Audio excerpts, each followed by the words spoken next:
tive uma experiência em março e abril de 2019,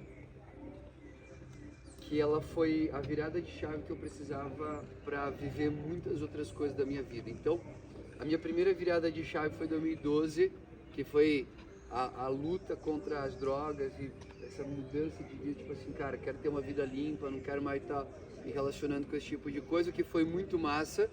E aí me levou para um nível de conquista pessoal muito legal até 2018, que aí foi uma outra conquista muito massa que eu casei.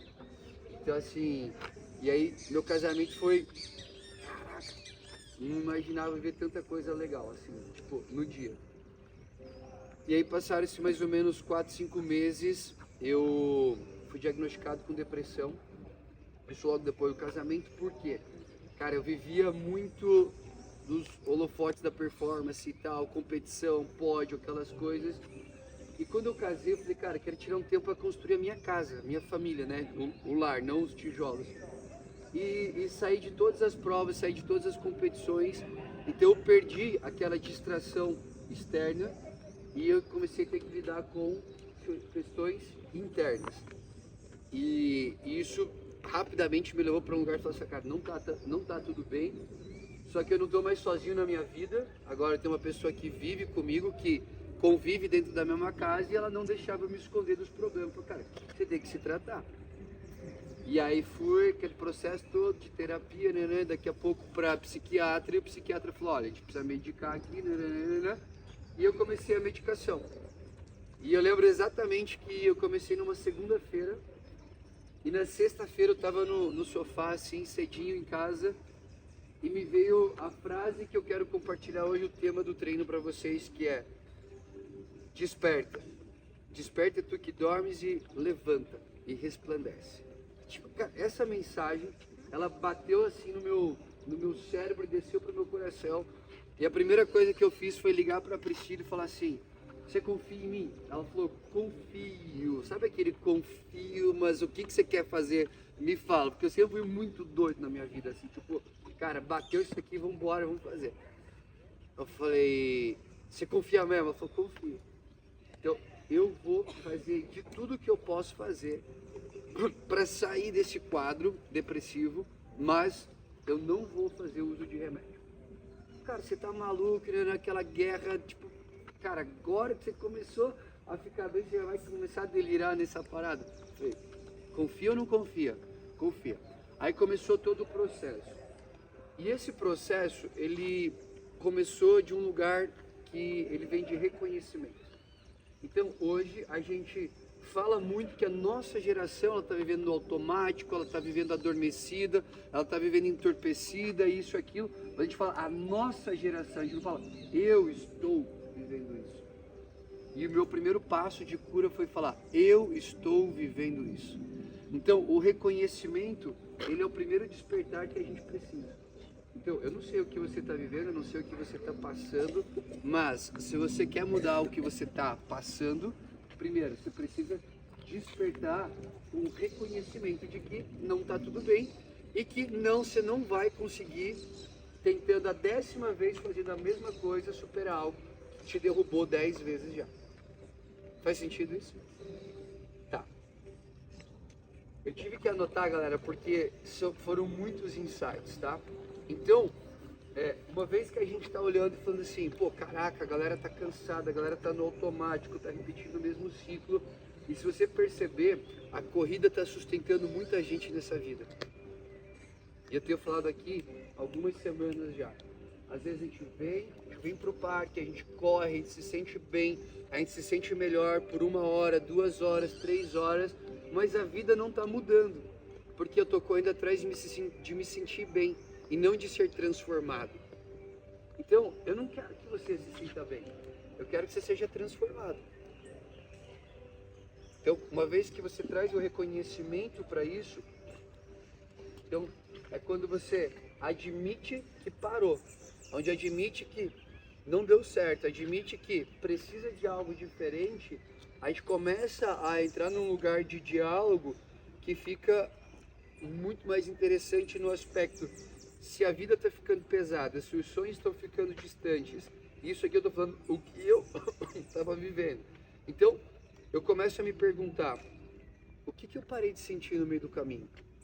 Porque a gente sabe que o estágio que a gente está hoje não foi ontem que começou. Foi tipo, cara, muito tempo atrás que eu vim entorpecendo eu mesmo com sentimentos, com coisas superficiais, e eu parei de meditar sobre isso, eu parei de sentir o que antes me atacava, eu parei de sentir. Então, e eu lembro desses processos, porque eu lembro que em 2015 eu tinha umas crises profundas. Em 2017 já não eram tão profundas, já estavam normalizadas na minha vida. 2019, sala do psiquiatra. E aí a guerra ela tem que ser profunda para te jogar para cima. E hoje, eu não sei se vocês estão percebendo, mas os diagnósticos estão romantizados. Diagnóstico não é para romantizar uma crise ou uma falta de. Diagnóstico é para trazer tratamento. Então hoje o que eu tenho percebido é o diagnóstico, ele está carimbando uma situação tipo, tá tudo bem você tá assim. Agora tá explicado por que você é assim.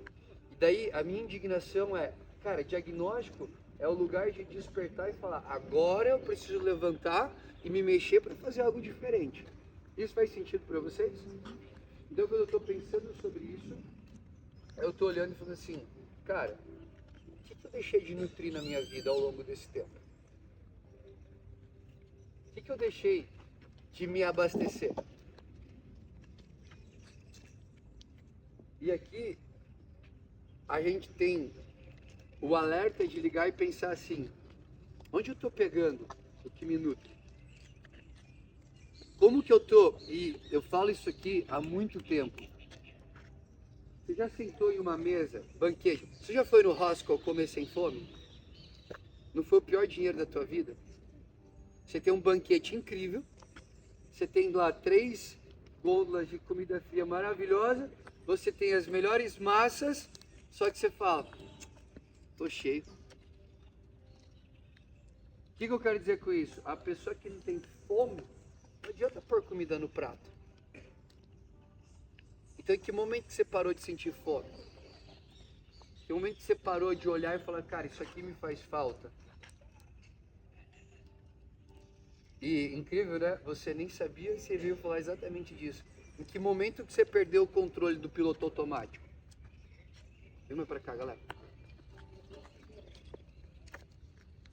Então, uma vez que eu desperto, ou seja, eu trago o reconhecimento, tipo assim, cara, não tá tudo bem. E ter um diagnóstico não é romântico, não me autoriza a manter como eu tô, e se alguém traz para mim um feedback, não é porque o meu médico disse que.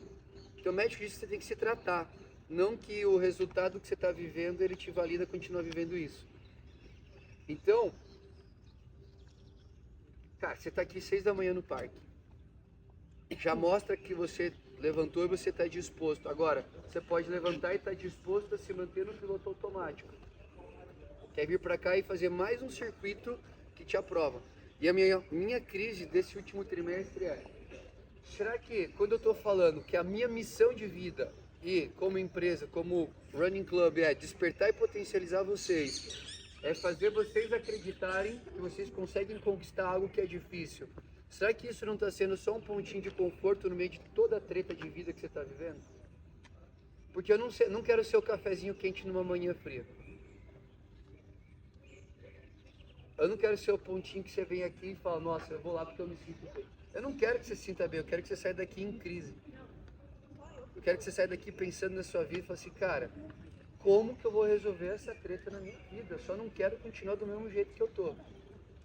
E eu tenho certeza, do Ed que tem 20 anos até eu que tô chegando aos 40, agora poupei né?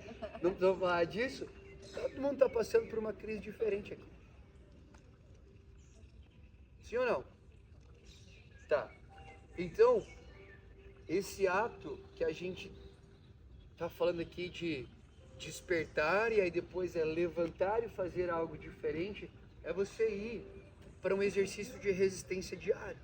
O despertar não é tipo, caraca, hoje eu acordei, vou fazer revolução na minha vida. Cara, se você fizer isso sem a consciência que é um ato de resistência, ou seja, isso aqui é endurance, é longo prazo, você vai voltar pior do que você começou a crise. Então você tem que saber que é uma luta que você está lutando, que ela vai durar um tempo indeterminado. E aí eu pego aqui uma frase do Tim Grove, que era o treinador do Michael Jordan, e o livro dele, Winning, fala assim: muitos acham que a vida são tiros curtos de 200 metros, aí tem a teoria que não são tiros curtos, é uma maratona, ou seja, é long run. Vocês já ouviram falar disso, né? Aí ele traz um terceiro ponto, que é: e se a vida fosse uma corrida que não tem linha de chegada? Você não sabe. Como é que você lidaria com isso? Então, quando eu estou falando de tratamento, quando eu estou falando de despertar, levantar para resplandecer, é uma parada que você não tem uma linha de chegada. Não é tangível isso. Ao ponto de você falar: não, são 30 dias para mudar a minha vida. Você não sabe. Então esse ponto de reflexão para nós, ele vai te levar para o terceiro ponto, que aí é você resplandecer a luz que habita em você. Cara, todo mundo aqui tem algo bom, não tem? Sim ou não? Pô, cara, todo mundo tem. Todo mundo carrega algo e fala: caraca, isso aqui que eu tenho é show. Só que eu tô tão no automático, eu tô tão cansado, eu tô tão frustrado, eu tô tão alguma coisa que só me deixa quieto aqui no meu cantinho.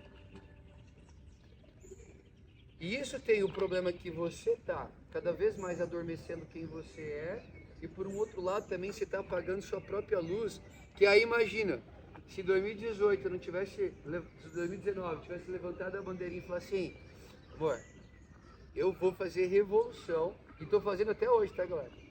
Não é uma parada que parou lá em 2020, não. Ainda mais veio uma pandemia, né? No meio do meu processo de desenvolvimento pessoal veio uma pandemia. Veio uma pandemia, nossa empresa fechou e um filho para nascer. Tudo incrível. E foi a melhor coisa, veio na hora certa, porque aí a cabeça foi lá para cima. Então, quando eu penso nesse ciclo, despertar, levantar e resplandecer, você tem que começar a pensar nesse circuito de: eu preciso reconhecer que tem algo que eu estou entorpecido na minha vida. Despertar. Levantar. Que movimentos práticos que eu tenho que fazer na minha vida que vão quebrar esses ciclos que estão me fazendo mal? Com que pessoas que eu tenho que andar, pessoas que eu tenho que parar de andar, atividades que eu tenho que fazer, atividades que eu tenho que parar de fazer, ambientes que eu estou, que eu tenho que sair, ambientes novos que eu tenho que começar a ir. Movimento. E aí, olha como a ciência respalda hoje isso. Por que você sai daqui se sentindo bem? Porque a tua corrida de 20, 30, 40, 50, uma hora, ela impacta diretamente em 50% dos efeitos da depressão na tua vida. É por isso que você se sente bem. Você sai daqui mais ou menos 87% mais criativo. Você sai daqui 20% mais produtivo. Só que se você colocar essa expectativa na corrida, o dia que você não corre, você está entendendo o que eu estou falando? E aí, para muitos, o descanso está num lugar letárgico de ficar parado, tal, não tá. O final de semana já mostra isso pra gente. Só que você já viu aquela frase onde o corpo cansa, a mente descansa? Começa a pensar nisso. E aí o meme que tá lá fora: acordo morto para trabalhar e na minha folga acordo feliz para correr. Já viu isso aí ou não? Não, vou mandar para você. Não vou porque eu não sei onde tá. Só que passou para mim no Instagram. E aí, o resplandecer é: eu preciso entender o quão importante é aquilo que eu carrego. Talvez você tenha uma coisinha dentro de você que ela é pequena, mas que para a vida de alguém é tudo que ela está precisando. No teu trabalho, na tua faculdade, aqui no nosso clube, na tua casa, em qualquer outro lugar. Então, às vezes, aquilo que você está menosprezando ou não está reconhecendo dentro de você, talvez seja o teu maior talento e recurso a ser multiplicado nessa temporada.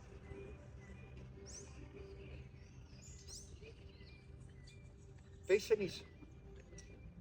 Então, olha só que doido. Nesse processo, eu tinha uma crise paterna muito grande. Por quê? Eu tive 2 encontros com meu pai. Um, quando eu encontrei com ele numa balada, primeira vez na minha vida, e ele estava com uma menina mais nova do que eu. Chapado. Eu falei: ótimo, acho que agora eu sei por que eu não convivo com meu pai. E aí, 9 meses depois, eu tô fechando a porta do caixão dele. Então, meus 2 encontros com meu pai. Beleza. E a minha crise era: as histórias que eu ouvia sobre meu pai, era o cara que convencia as pessoas a fazer as piores coisas da vida dele.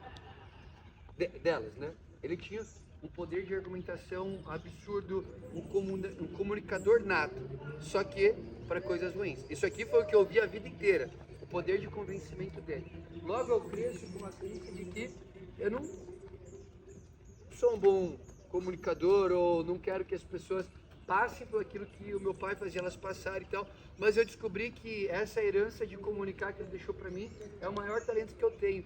Eu só precisei ressignificar isso e falar, o que ele usava para destruir pessoas, eu vou usar para levantar pessoas. E você não vê aqui porque é a melhor planilha de corrida que você vai ter na história. O GPT te dá planilha tão boa quanto a gente. O que ele não te dá é isso aqui. Não é verdade? Então hoje, eu sempre falo isso, lá na pista. A pista se tornou meu lugar de terapia, assim. Que é o lugar onde eu consigo colocar minha cabeça no lugar, pensar, oxigenar, sair da euforia, sair da correria, correndo, ficou meio... Mas pensa nisso. Aonde eu tenho que reconhecer, aonde que eu tenho que movimentar e aonde que eu tenho que resplandecer.